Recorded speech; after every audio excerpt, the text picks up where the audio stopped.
Hey everybody, welcome back to Magic Orthodoxy. My name's David and this is a magic book review.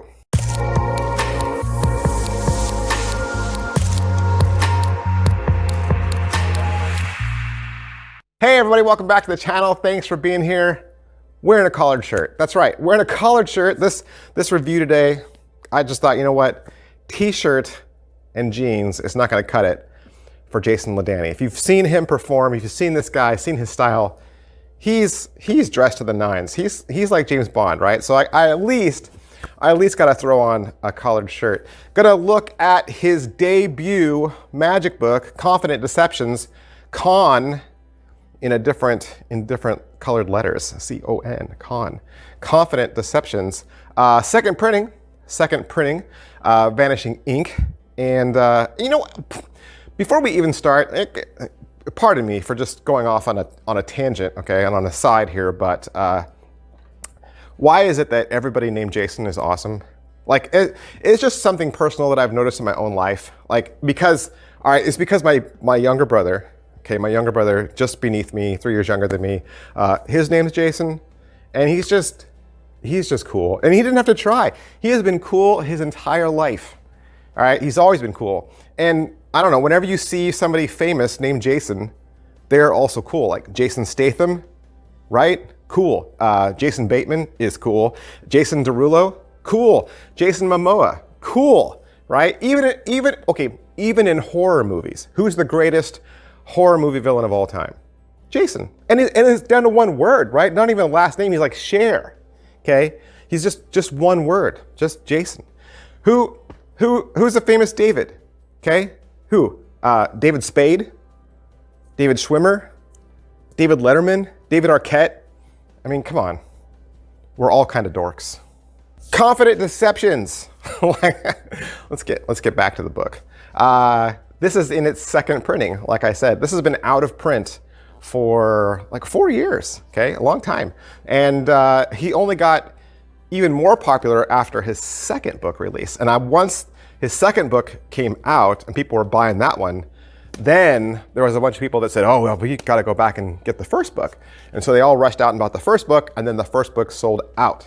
And so if you were a late to the gamer like I was, and you hadn't been already hearing about how amazing Jason was, you missed out. And by the time you were looking for this book, it was sold out everywhere and was on eBay for like $1 bazillion.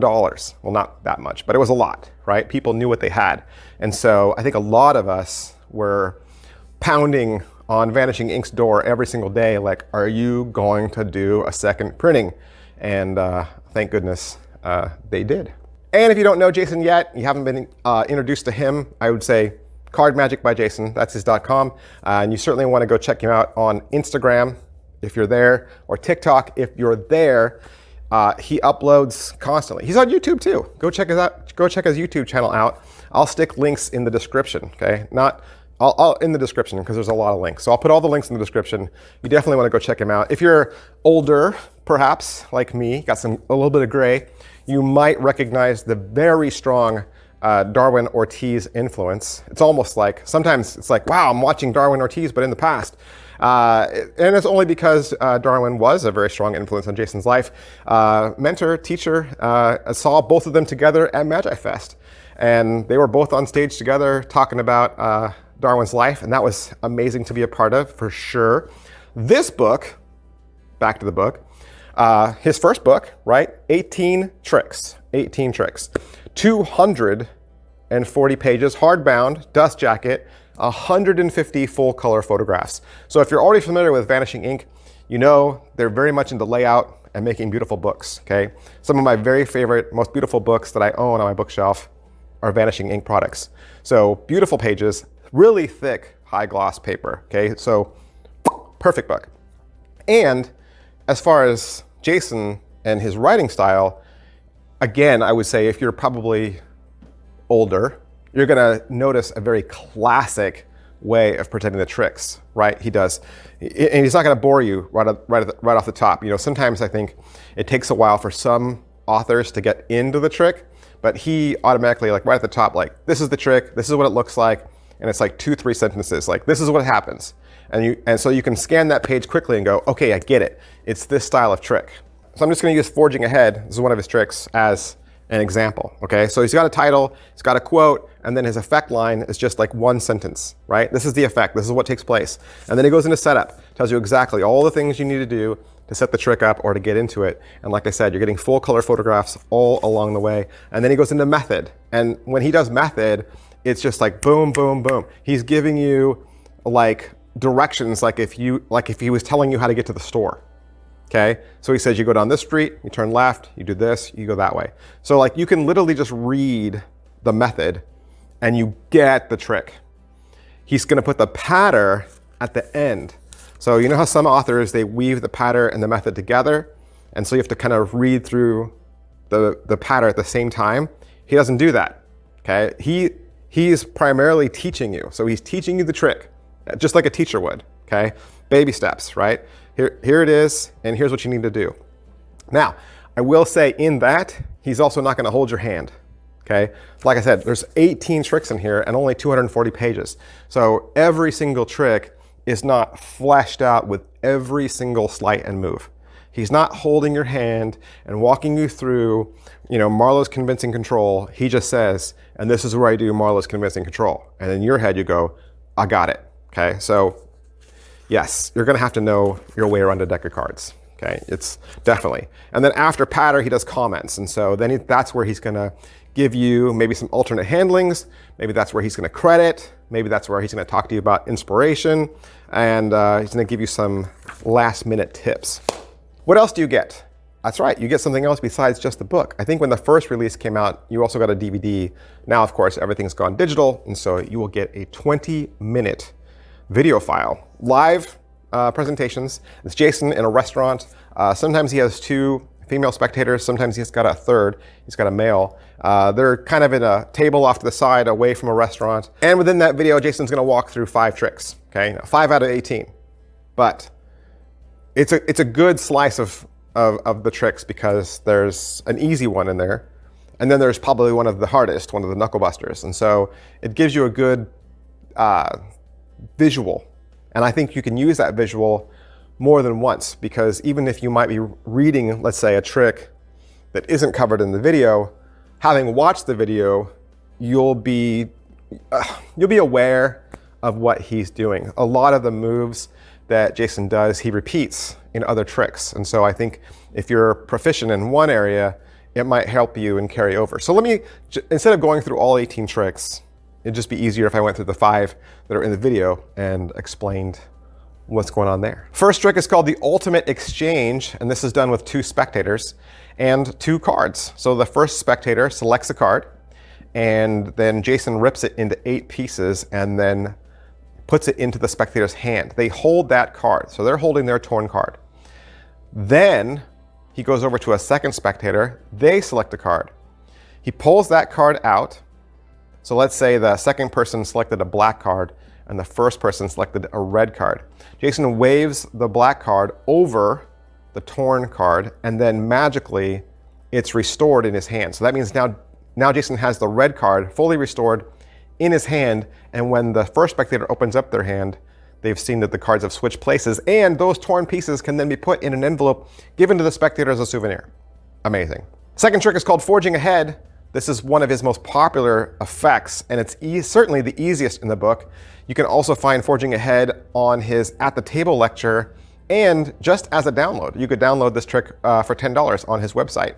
And it's basically an out to lunch effect, but he does it with a deck of cards instead of business cards. The deck is rubber banded, and you can clearly see a black spot card on the top. The spectator signs that black spot card, and so do you as the magician. And then you pull out a red spot card, it's blank, and then by magic, the signature and your signature, the spectators and yours, leaps off of the black card and onto the red card. The next trick on the video is called Through and Through, and everyone agrees this is their favorite in the book. If you ever read some critique or somebody else's review, everyone comes back to Through and Through and says this is their absolute favorite. And it's one of the easier ones to do, actually, and it was it came up because this was a solution to a puzzle that Darwin Ortiz originated in his book Strong Magic, which came out in 1994.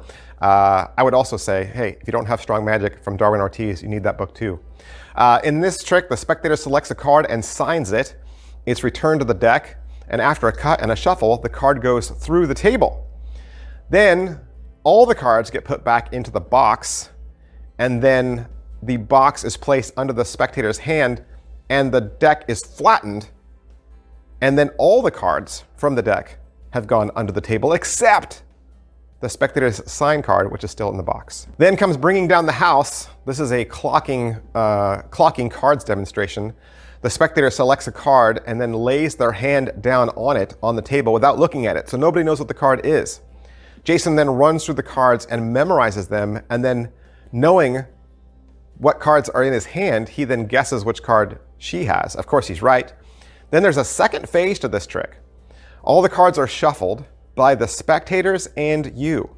So 4 piles, everyone shuffles a pile, and then assembling the deck, he then deals a hand to everyone, and every time he deals himself cards, he deals himself blackjack. And he does it 2 times, and then 3 times, and then 4 times. From a shuffled deck. Remember that. From a shuffled deck that everyone at the table shuffled. His last one is called Best for Last, and this is a poker demonstration. Jason's going to open a brand new deck, and he's going to show you how he can cut to any hand of poker. And he's going to start with ace high, then go to a pair, then go to 2 pair. He's going to go through all the hands from low to high, and just from cutting the cards, he will find every single poker hand. All right, so now the question that you are asking, how hard are these tricks, right? What are the sleights and difficulty level of this? Because let me say, if you've been out to his TikTok or if you've seen his Instagram or YouTube channel, you know his technical mastery is beyond, right? You go to his website and it says right there in black and white, one of the best card handlers on the planet, right? So naturally you're gonna say, okay, how hard are these tricks? They're not easy. They're not easy.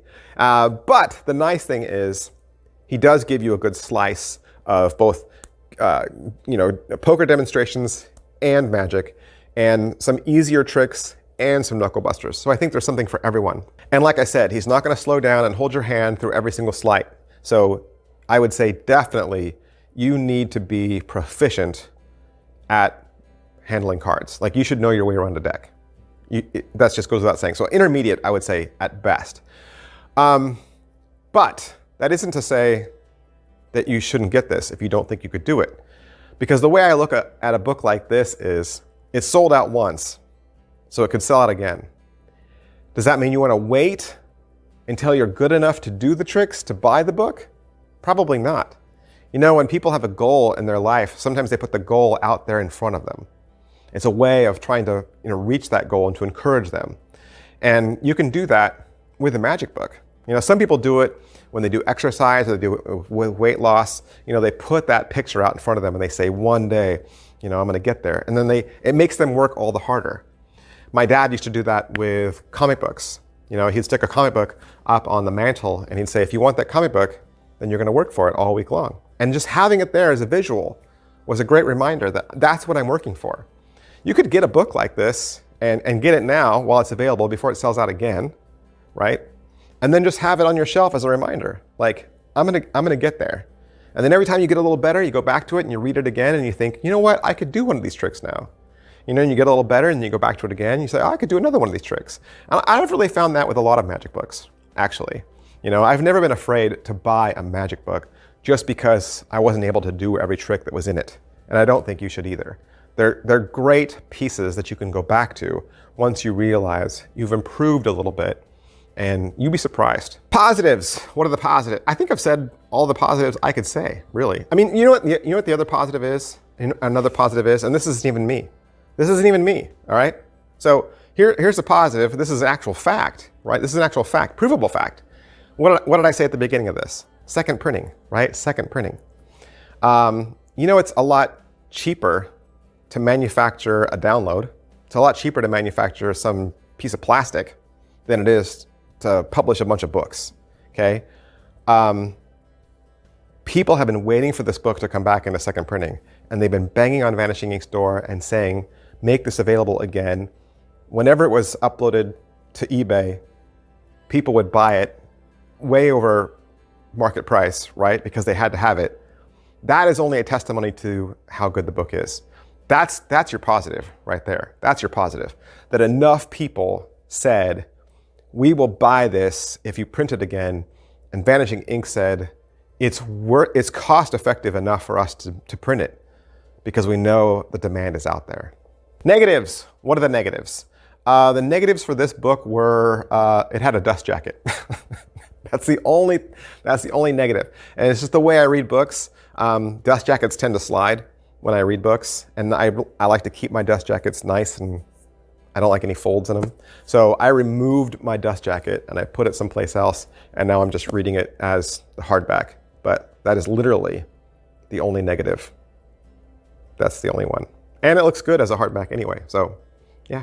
Is it worth your money? It is $60, $60. And like I said, it is a hardback, it's a nice book, 18 tricks plus the 20-minute video. I'm gonna tell you to go to cardmagicbyjason.com. That's where I went. I think anytime you can give the money directly to the magician, you should do that, because they are the ones that are putting their blood, sweat, and tears into this. So yeah, all his books should sell out. Let's make Jason's store sell out of all his books, okay? Cardmagicbyjason.com. There's other stuff there too. Downloads, there's some PDFs, there's some lecture notes. He just had some new stuff come out, so definitely go check out his store, peruse it, and if you think about it, you should put down there in the comments that you'd want Jason to sign your book. The only way you can get a signed book is if you order it directly from Jason, so that would be my piece of advice for you. And you know you can trust this review because Jason did not send this book to me for free. I bought this book myself with my own money. All right, so that's the end of my video, and that's everything I wanted to say. Hopefully I've tuned you into a new thing, or maybe introduced you to someone you weren't already familiar with. Now you can do me a favor, hit like, hit subscribe, hit follow, push all the buttons, do all the clickety-click that you know I love, because I'm trying to hit 50,000 subscribers this year. That's my goal that's out in front of me, 50,000 subscribers. You guys can help. Thanks for watching, guys. I'll see you next time. Bye.